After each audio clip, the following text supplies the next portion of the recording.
नमस्कार दोस्तों, स्वागत है अपने YouTube channel top trending GK में। दोस्तों इस वीडियो में देखने वाले हैं आरआरबी एनटीपीसी 1 अप्रैल 2021 की प्रथम पारी में पूछे गए 40 में से 37 एग्जैक्ट टोबू जीके के सवाल। सारे सवाल एक्स्ट्रा फैक्ट सहित कवर करेंगे। आने वाले किसी भी कम्पिटिटिव एग्जाम्स के लिए काफ़ी इंपॉर्टेंट वीडियो है, तो बने रहेगा वीडियो के एंड तक। पीडीएफ फाइल के लिए आपको टेलीग्राम चैनल ज्वाइन करना होगा, जिसकी लिंक डिस्क्रिप्शन बॉक्स में है। इन सभी कैंडिडेट का बहुत बहुत धन्यवाद जिन्होंने रियल और ऑथेंटिक सवाल है वो टेलीग्राम पर सेंड किए हैं।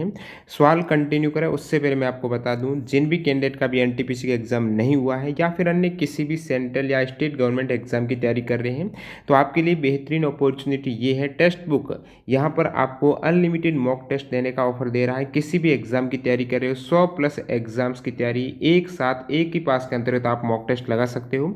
इसमें भी यदि आप टीटीजी के कूपन कोड यूज़ करेंगे तो आपको एक्स्ट्रा 30 रुपये का और डिस्काउंट मिलने वाला है। एग्जाम्स की बात करें, जितने भी सेंट्रल लेवल के एग्जाम हैं जैसे कि रेलवे, एसएससी, बैंकिंग, डिफेंस हैं, इन सारे एग्जाम्स के मॉक टेस्ट आपको एक ही पास के अंतर्गत मिल रहे हैं। जैसे कि यहाँ पर एसएससी का जो सीएचएसएल है, इनके मॉक टेस्ट हैं। अन्य जितने भी एसएससी के एग्जाम है, एनटीपीसी सीबीडी 2 के अभी से आप तैयारी कर सकते हो, मॉक टेस्ट लगा सकते हो। जितने भी स्टेट गवर्नमेंट लेवल के एग्जाम है, उन सारे एग्जाम्स के मॉक टेस्ट के लिए डिस्क्रिप्शन बॉक्स में लिंक है, वहाँ से क्लिक करके ज्वाइन कर सकते हो और टीटीजीके से आपको एक्स्ट्रा डिस्काउंट भी मिल जाएगा। तो चलिए कंटिन्यू करते हैं। आपके सामने जो पहला सवाल है, भारत के चौथे राष्ट्रपति कौन थे? तो भारत के जो चौथे राष्ट्रपति थे उनका नाम है वीवी गिरी, जो कि 1969 से 1974 तक रहे हैं। आप कहेंगे प्रथम भारत के राष्ट्रपति कौन थे? सिंपल, राजेंद्र प्रसाद थे। सेकंड थे सर्वपल्ली राधाकृष्णन। तीसरे थे जाकिर हुसैन। चौथे जो पूछा गया वीवी गिरी। पांचवें थे फखरुद्दीन अली अहमद। अगला सवाल देखिएगा, यहाँ पर पूछा गया है तत्व बोधिनी सभा की स्थापना किसने की थी? तत्व बोधिनी सभा की स्थापना है वो 1839 में कोलकाता में हुई थी। किसने की थी? तो देवेंद्र नाथ टैगोर के द्वारा ये स्थापना की गई थी 1839 में, और इसका बाद में विलय हो गया था 1859 में, ब्रह्मा समाज में विलय हो गया था। तो ये पूछा गया तत्व बोधिनी सभा की स्थापना देवेंद्र नाथ टैगोर के द्वारा 1839 में की गई थी। रक्त में, ब्लड में जो शुगर है, शर्करा है, उसका नियंत्रण कौन सा हार्मोन करता है? तो रक्त में शर्करा का नियंत्रण है वो इंसुलिन हार्मोन के द्वारा किया जाता है। अगला सवाल, हरियाणा के किस जिले में न्यूक्लियर पावर प्लांट प्रस्तावित है? तो हरियाणा के यहाँ पर फतेहाबाद जिले में गोरखपुर न्यूक्लियर पावर प्लांट बन रहा है, ये प्रस्तावित है, जिसका शिलान्यास किया गया था 2014 में तत्कालीन प्रधानमंत्री मनमोहन सिंह के द्वारा। अगला सवाल देखिएगा, 1933 में पाकिस्तान का नाम है वो किसने गढ़ा था? तो ये गढ़ा गया था 28 जनवरी 1933 में। नाम है चौधरी रहमत अली के द्वारा। रहमत अली ने ये पाकिस्तान नाम गढ़ा था 1933 में। नेक्स्ट देखिएगा, यहाँ पर सल्तनत काल में दिल्ली का सबसे ज़्यादा विस्तार यानी क्षेत्रफल के अकॉर्डिंग दिल्ली का जो सबसे ज़्यादा विस्तार हुआ है वो किस दिल्ली सल्तनत के जो शासनकाल रहा है वो उस समय कौन शासक थे? तो वो रूलर थे मोहम्मद बिन तुगलक के समय दिल्ली का क्षेत्रफल सबसे अधिक था। तो मोहम्मद बिन तुगलक करेक्ट हो जाएगा। इनका अन्य नाम जोना खान भी है और इनका शासनकाल रहा है 1325 से 1351 तक। अब देखिए, दिल्ली सल्तनत के रिगार्डिंग अन्य फैक्ट है जो आपको पता होना चाहिए, इस जैसे सवाल बन जाए, जैसे कि सबसे लंबा शासनकाल किस डायनेस्टी के रहा है? दिल्ली सल्तनत में सबसे लॉन्गेस्ट जो शासनकाल रहा है वो तुगलक वंश का रहा है। किस वंश का? तुगलक वंश का रहा है। और सबसे ज़्यादा जो लंबे समय तक कौन से सुल्तान, कौन से शासक ने दिल्ली सल्तनत में सबसे ज़्यादा शासनकाल किस शासक का? शासक का पूछ ले वंश का तो तुगलक हो जाएगा। स्पेशली यदि रूलर का पूछ ले तो बहलोल खान लोधी हो जाएंगे, उनका सबसे अधिक 38 वर्ष रहा था। अगला सवाल, चंद्रगुप्त मौर्य के समय अधिकारियों के जो अध्यक्ष हैं उनका वर्णन किसने किया था? तो चंद्रगुप्त मौर्य के समय जो अध्यक्ष हैं उन सभी का वर्णन है वो कौटिल्य ने अपने अर्थशास्त्र में किया था। कौटिल्य का अन्य नाम है चाणक्य या विष्णुगुप्त है, तो ये नाम आपको पता होना चाहिए। राष्ट्रीय किसान नीति की संकल्पना को मंजूरी कब दी गई थी? तो राष्ट्रीय किसान नीति 2007 करेक्ट हो जाएगा। अगला सवाल देखिएगा, आरबीआई की स्थापना कब हुई थी? तो एक सवाल जो मिस है, टोटल 37 थे, अब ये 38 है, ये काउंट नहीं हो पाया है, तो 38 सवाल हो गए हैं। आरबीआई की स्थापना कब हुई थी? 1 अप्रैल 1935 को आरबीआई की स्थापना हुई थी। इजी सवाल। अगला सवाल देखिए, यहाँ पर पूछा गया है धुआंधार जलप्रपात किस नदी पर है? तो धुआंधार जलप्रपात है ये नर्मदा नदी, जो कि जबलपुर में मध्य प्रदेश में है। धुआंधार जलप्रपात जबलपुर मध्य प्रदेश के पास में नर्मदा नदी पर है ये वाटरफॉल। किस संविधान संशोधन को लघु संविधान या फिर जो मिनी संविधान है वो कौन से संविधान संशोधन को कहा जाता है? तो 42वें संविधान संशोधन 1976 में जो हुआ था इसको मिनी कॉन्स्टिट्यूशन लघु संविधान कहा जाता है। इसके अंतर्गत एक तो प्रस्तावना में 3 जो नए शब्द ऐड हुए, समाजवादी, धर्मनिरपेक्ष एवं अखंडता, ये 3 शब्द जोड़े गए हैं 42वें संविधान संशोधन 1976 के तहत। साथ ही साथ यहाँ पर भाग 4 क में नागरिकों के लिए मौलिक कर्तव्यों को भी जोड़ा गया था इसी संविधान संशोधन के तहत। निम्न में से किसका फुल फॉर्म गलत है? तो गलत फुल फॉर्म में ये 3 तो ऑप्शन ये थे, यूआरएल का था, फैक्स का था, डीबीएमएस का था। तो इसमें एक यूआरएल में आर का रिवर्स करके दे रखा था जो गलत था। आर का मतलब रिसोर्स है, यूनिफॉर्म रिसोर्स लोकेटर हो जाएगी इसकी सही। फैक्स की क्या हो जाएगी? फेसमाइल हो जाएगी। डीबीएमएस डाटाबेस मैनेजमेंट सिस्टम हो जाएगा। अगला सवाल देखिएगा, कौन सी खरीफ की फसल नहीं है, ये पूछा है। तो खरीफ की फसल में आपके ज्वार था जो खरीफ की है, बाजरा भी है, मक्का भी है। तो गेहूं यहाँ पर खरीफ की फसल न होकर एक रबी की फसल है। खरीफ की जो प्रमुख महत्वपूर्ण फसलें जिनका उदाहरण मक्का, ज्वार, बाजरा, धान जो चावल है, मूंग, मूंगफली है, तुअर है, कुल्थी है, जूट है, गन्ना, सोयाबीन, उड़द, सन, कपास, ये सभी खरीफ की फसलें। खरीफ की फसल है वो कब बोई जाती है? तो जून जुलाई में बोते हैं, अक्टूबर के आसपास इसको काट लिया जाता है। रबी की फसलों में गेहूं, जौ, जई, राई, सरसों, अलसी, ये सभी रबी की फसलें हैं। किस पोर्ट या जो बंदरगाह है उसका नाम चेंज करके दीनदयाल पोर्ट रखा गया है? तो कांडला पोर्ट है, पहले नाम जो कांडला पोर्ट था, अभी जो नाम चेंज होकर इसका क्या है? दीनदयाल बंदरगाह, ये नाम चेंज हो गया है कांडला पोर्ट का, जो कि कहाँ पर है? कच्छ, गुजरात में है। अन्य जो पोर्ट जिनका नाम चेंज हुआ है, कोलकाता पोर्ट है, पोर्ट ऑफ कोलकाता का नाम हो गया है श्यामा प्रसाद मुखर्जी पोर्ट है, ये नाम चेंज हुआ है। बाकी जो नाहवा शेवा पोर्ट है इसका नाम है जवाहरलाल नेहरू पोर्ट हो जाएगा। एनोर पोर्ट का जो ऑफिशियल नेम है वो है दोस्तों कामराजर पोर्ट लिमिटेड। अगला सवाल देखिए यहाँ पर कौन सा विकल्प गलत सुमेलित है? तो ये जो डांस और संबंधित राज्य के ऑप्शन दिए गए थे, उत्तराखंड का एक तपाली दे रखा था, असम का बिहू था, छत्तीसगढ़ का डाबला, गुजरात का गरबा। कौन सा गलत है? तो इसमें उत्तराखंड का तपाली नहीं है, तपाली जो डांस है वो छत्तीसगढ़ का है। साथ ही साथ अन्य विकल्प सही थे, असम है, असम का बिहू हो जाएगा, छत्तीसगढ़ में डाबला भी है, गुजरात का गरबा है।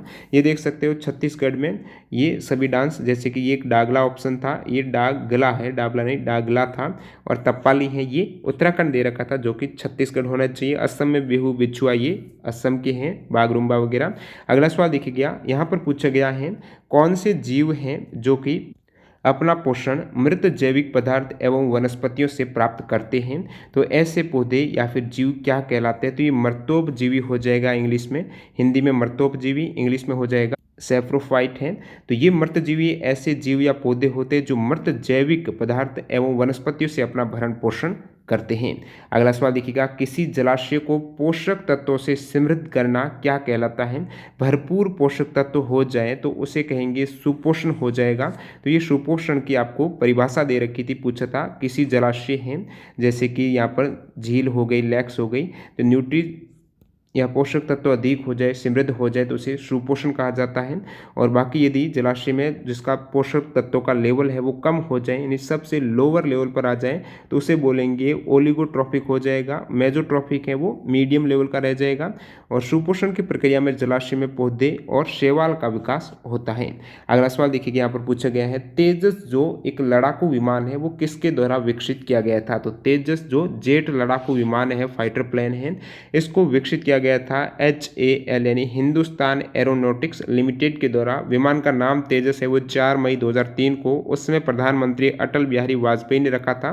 फर्स्ट फ्लाइट इसकी 2001 में थी। अगला सवाल देखिएगा, 2014 में गंगा नदी के प्रदूषण उन्मूलन, संरक्षण और कायाकल्प के उद्देश्य से कौन सी योजना चलाई गई थी 2014 में गंगा नदी को साफ करने के लिए? तो नमामि गंगे योजना हो जाएगी, जिसकी शुरुआत 10 जुलाई 2014 को हुई थी। मंत्रालय है केंद्रीय जल संसाधन, नदी विकास और गंगा कायाकल्प मंत्रालय हो जाएगा। इस योजना के तहत शुरुआत में 2037 करोड़ रुपए आवंटित किए गए थे। नेक्स्ट देखिएगा, कौन सी नदी कृष्णा नदी की सहायक नहीं है? तो कृष्णा के सहायक इनमें से जो ऑप्शन थे मूसी, घटप्रभा, तुंगभद्रा, मंजीरा। तो मंजीरा कृष्णा के सहायक नहीं है। मंजीरा कौन सी नदी की ट्राइब्यूटरी है? तो ये गोदावरी नदी की सहायक है मंजीरा। बाकी यहाँ पर देख सकते हो कृष्णा में शामिल होने वाली जो प्रमुख सहायक नदियां हैं उसमें घटप्रभा, मालप्रभा, भीमा है, तुंगभद्रा और मूसी नदी हो जाएगी। मैक्रो इकोनॉमिक्स के जनक कौन है? तो मैक्रो इकोनॉमिक्स के जो फाउंडर हैं, जनक हैं, वो हो जाएंगे जोहन मेनार्ड केन्स हैं जो मैक्रो इकोनॉमिक्स के जनक हैं। अब देखिए एक माइक्रो हैं एक मैक्रो इकोनॉमिक्स है, तो ये दोनों शब्द हैं माइक्रो और मैक्रो अर्थशास्त्र के जो शब्द हैं वो पहली बार 1933 में रगनार फिशर के द्वारा गढ़े गए और इस्तेमाल किए गए थे। ये तो हो गए मैक्रो इकोनॉमिक्स के फादर। आपको पूछ ले फादर ऑफ माइक्रो इकोनॉमिक्स है तो अल्फ्रेड मार्शल करेक्ट हो जाएगा। विनय पिटक शुद्ध पिटक ये किस धर्म से संबंधित हैं, तो ये त्रिपिटक में आ जाते हैं। धर्म है बौद्ध धर्म का ग्रंथ है। त्रिपिटक के अंतर्गत ये 3 भाग हैं, विनय पिटक, सुत्त पिटक और अभिधम पिटक। बहुत बार एग्जाम में पूछ लिया जाता है ये सुत्त पिटक में भी कि दिग्ग निकाय किसका भाग है, तो सुत्त पिटक का है। मंजिम निकाय, संयुक्त निकाय 5 है, अंगुत्तर निकाय, खुदक निकाय, ये सुत्त पिटक के भाग है। एग्जाम में यहाँ पर पूछा हुआ सवाल है सुत्त पिटक से। अगला सवाल बोधिसत्व किस धर्म परंपरा से संबंधित हैं, तो बौद्ध धर्म में जो बोधिसत्व हैं वो महायान आपका करेक्ट हो जाएगा। कौन सी धर्म परंपरा से संबंधित है, महायान करेक्ट है बोधिसत्व। राज्य में मंत्रिपरिषद में मुख्यमंत्री सहित मंत्रियों की कुल संख्या राज्य की विधानसभा के सदस्यों की कुल संख्या के कितने प्रतिशत से अधिक नहीं होनी चाहिए, जो कि केंद्रीय मंत्रिपरिषद में ये सेम सवाल हो जाएगा। 15% से अधिक है कुल मंत्रियों की संख्या नहीं हो सकती है मुख्यमंत्री सहित। सेम यही केंद्रीय मंत्रिपरिषद में प्रधानमंत्री सहित मंत्रियों की अधिकतम संख्या लोकसभा की टोटल सदस्य संख्या की 15% से अधिक नहीं होगी। यहाँ से एक एग्जाम में एनटीपीसी में सवाल आया था, ये स्टेटमेंट कौन से संविधान संशोधन के तहत ये लागू था, तो 91वें संविधान संशोधन 2003 के तहत ये लागू हुआ था। प्रधानमंत्री श्रम योगी मानधन योजना का आपको उद्देश्य पूछा है, तो उद्देश्य हो जाएगा असंगठित क्षेत्र के जो कामगार श्रमिक हैं उनको एक पेंशन देना है, जिसकी शुरुआत 15 फरवरी 2019 को की गई थी और इनकी मासिक आय 15,000 रुपये या उससे कम होनी चाहिए। असंगठित क्षेत्र के कामगार श्रमिक जैसे ड्राइवर, रिक्शा चालक, मौजी, दर्जी, मजदूर, घरों में काम करने वाले जो नौकर हैं, ईंट भट्टा कर्मकार आदि आ जाते हैं। तो इनकी आयु सीमा 18 से 40 वर्ष के मध्य ये आयु सीमा होनी चाहिए। और कितने रुपए की पेंशन राशि दी जाएगी, तो लाभार्थियों को 60 साल की आयु के पश्चात 3,000 रुपये की पेंशन धनराशि ये प्रत्येक महीने दी जाएगी। 18 साल की आयु के श्रमयोगियों को प्रतिमाह 55 रुपये की धनराशि का प्रीमियम जमा कराना होगा। 18 साल की उम्र में यदि 18 से 40 वर्ष तक इन्वेस्टमेंट करते हैं उसके बाद 60 साल के बाद मिलेगी। अगला सवाल देखिएगा, यहाँ पर पूछा गया है जल में स्थित पिंडों की दिशा, दूरी और वेग मापने के लिए किसका उपयोग किया जाता है, कौन सा उपकरण, सोनार का उपयोग होता है जिसकी full form sound navigation and ranging है।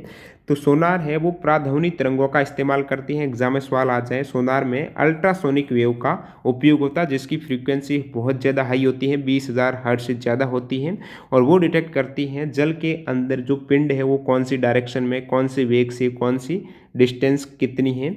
अगला सवाल देखिएगा, दुनिया का प्रथम इलेक्ट्रॉनिक डिजिटल कंप्यूटर कौन सा है, तो वर्ल्ड का first electronic digital computer ENIAC हो जाएगा। ENIAC की फुल फॉर्म एग्जाम में पूछी हुई है, तो electronic numerical integrator and computer हो जाएगी ENIAC की फुल फॉर्म। नेक्स्ट सवाल की ओर मूव करते हैं। यहाँ पर पूछा गया है चींटी के डंक में, आपको पता है फॉर्मिक एसिड होता है, एग्जाम आता रहता है, चींटी के डंक में कौन सा अम्ल होता है, फॉर्मिक एसिड। तो इसके उदासीनीकरण के लिए, इसके प्रभाव को बेअसर करने के लिए क्या मिलाया जाता है, फॉर्मिक एसिड को कम करने के लिए यहाँ पर क्षार की रिएक्शन होगी, तो बेकिंग सोडा है, तो जिसका ऑप्शन दे रखा था सोडियम बाइकार्बोनेट है वो लगाएंगे। तो चींटी के डंक का जो दर्द है, प्रभाव को बेअसर है वो कम किया जा सकता है, न्यूट्रलाइज किया जा सकता है बेकिंग सोडा NaHCO3 यानी सोडियम बाइकार्बोनेट को मिक्स करके। 6 अप्रैल 1919 को महात्मा गांधी जी ने किसके खिलाफ हड़ताल का आह्वान किया था, तो ये रोलेट एक्ट कानून के खिलाफ पहली बार अखिल भारतीय हड़ताल का आह्वान है वो महात्मा गांधी जी के द्वारा 6 अप्रैल 1919 को। 6 अप्रैल एक और डेट है, ये 1930 की है, ये अलग है, जो सविनय अवज्ञा आंदोलन की शुरुआत हुई थी। किस संगठन का हेडक्वार्टर सही सुमेलित है, ये दे रखा था। WHO का पेरिस दे रखा था। पूछा था कौन से का सही सुमेलित है, गैट का जेनेवा दे रखा था, इंटरपोल का वाशिंगटन DC था, इसरो का न्यूयॉर्क था। तो इसमें से सुमेलित तो ये गैट का है और गैट की फुल फॉर्म क्या है, general agreement on tariff and trade है, जिसका हेडक्वार्टर है वो सही था जेनेवा स्विट्जरलैंड में। और ये जो साइन हुए हैं, हस्ताक्षर हुए हैं गैट के, तो 30 अक्टूबर 1947 को हुए हैं। बाकी अन्य ऑप्शन में गलत कैसे थे, एक तो यहाँ पर देखिए विश्व स्वास्थ्य संगठन ब्रिटेन का दे रखा है पेरिस, जो कि जेनेवा स्विट्जरलैंड में है, 7 अप्रैल 1948 को स्थापना हुई थी। इसरो है, इसरो तो ये भारत का है, तो ये न्यूयॉर्क तो हो ही नहीं सकता। इसरो को अभी गलत दे रखा था, जो इंडियन स्पेस रिसर्च ऑर्गेनाइजेशन है, जिसका हेडक्वार्टर बेंगलुरु में है। देखिए नासा का हेडक्वार्टर वाशिंगटन डीसी यूएस में है। इंटरपोल का मुख्यालय है लायोन फ्रांस में है, जो कि सभी गलत सुमेलित थे।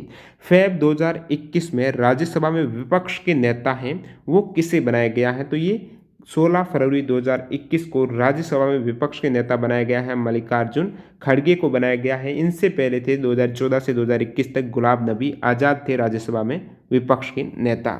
बैंकिंग हो गया, क्रेडिट कार्ड है, इन सभी की डिटेल है फ़ोन के जरिए जो आपको बिना बताए एक तरीके से चोरी की जाती हैं। पासवर्ड वगैरह आपके एटीएम की डिटेल है, वो फिशिंग कहलाती हैं। ये क्या कहलाता है? इसे फिशिंग बोला जाएगा, साइबर क्राइम में जो फिशिंग। अगला सवाल देखिएगा, what is first man made fibre आपको पूछा है, मानव निर्मित फाइबर पहला कौन सा है? अब देखिए सिंथेटिक फाइबर अलग होता है, मैन मेड फाइबर अलग होता है। तो मानव निर्मित यहाँ पर पूछा गया है तो रायोन हो जाएगा। तो रेयॉन ये प्रथम मानव निर्मित फाइबर है और 1892 में है।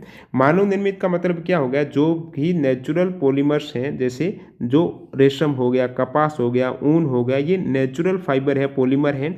इनके द्वारा जो फाइबर बनाया जाता है, इनको अलग करके डिस्टिंग्विश करके, तो वो हो जाएगा मानव निर्मित। और जो सिंथेटिक होते हैं, कृत्रिम होते हैं, वो केमिकल्स से लैब में बनाए जाते हैं, वो अलग हो जाएंगे मशीनों की सहायता से। जैसे कि नाइलॉन है, ये प्रथम सिंथेटिक फाइबर है, और रेयॉन है, ये प्रथम मानव निर्मित फाइबर है। अगला सवाल देखिए यहाँ पर, नेशनल टेक्नोलॉजी डे किसकी स्मृति में मनाया जाता है? तो नेशनल टेक्नोलॉजी डे है 11 मई को मनाया जाता है, 11 मई को। उस समय एनिवर्सरी आती है पोखरण न्यूक्लियर टेस्ट की। तो पोखरण न्यूक्लियर टेस्ट जो हुआ था सेकेंड 1998 में, तो सेकेंड परमाणु परीक्षण जिसका कोड नाम था ऑपरेशन शक्ति, तो ये हुआ था 1998 में पोखरण जैसलमेर में 11 से 13 मई को हुआ था। और इसकी स्मृति में जो दिवस मनाया जाता है वो नेशनल टेक्नोलॉजी डे है, 11 से 13 मई हुआ था, तो 11 मई को मनाया जाता है। प्रथम परमाणु परीक्षण है जिसका कोड नेम है स्माइलिंग बुधा, ये 18 मई 1974 को हुआ था। और बाकी यहाँ पर ये तो हो गया नेशनल टेक्नोलॉजी डे। बाकी भारत में जो इंजीनियर्स डे मनाया जाता है वो 15 सितंबर को किसकी स्मृति में मनाया जाता है? एग्जाम में सवाल आया है, तो ये मनाया जाता है सर मोक्षगुंडम विश्वेश्वरैया की जन्म दिवस पर 15 सितंबर को भारत में इंजीनियर दिवस मनाया जाता है। तो ये भी काफ़ी इंपॉर्टेंट फैक्ट है। अगला सवाल, the general theory of employment interest and money पुस्तक के लेखक कौन है? तो जॉन मेनार्ड किन्स हो जाएंगे। एक सवाल पूछा गया था, अक्षांश और देशांतर रेखा के मध्य कोण कितना होता है? थोड़ी लैंग्वेज अलग थी, वैसे 90 डिग्री का कोण रहता है इनके मध्य। उदय यू कॉइन्स के प्रोत्साहन के लिए चलाया गया था, तो ये अस्पष्ट लैंग्वेज। बाकी कॉइन्स का तो सवाल पूछा गया था, ये उदय यू था या फिर अन्य था, वो एग्जैक्ट सवाल नहीं मिला। जिन भी स्टूडेंट को याद है तो मैं पीडीएफ में अपडेट कर दूंगा, जरूर बताना। ये क्रिप्टो करेंसी का एक पूछा हुआ सवाल है। एक सवाल था, भारत में महंगाई भत्ता की गणना किस संस्था के द्वारा की जाती है? क्या ऑप्शन थे, क्या करेक्ट आंसर हो सकता है, ये आप कमेंट करके जरूर बताना। वीडियो पूरा देखने के लिए आपका बहुत बहुत धन्यवाद। मिलते हैं सेकंड शिफ्ट के वीडियो के साथ। वंदे मातरम, जय हिंद दोस्तों।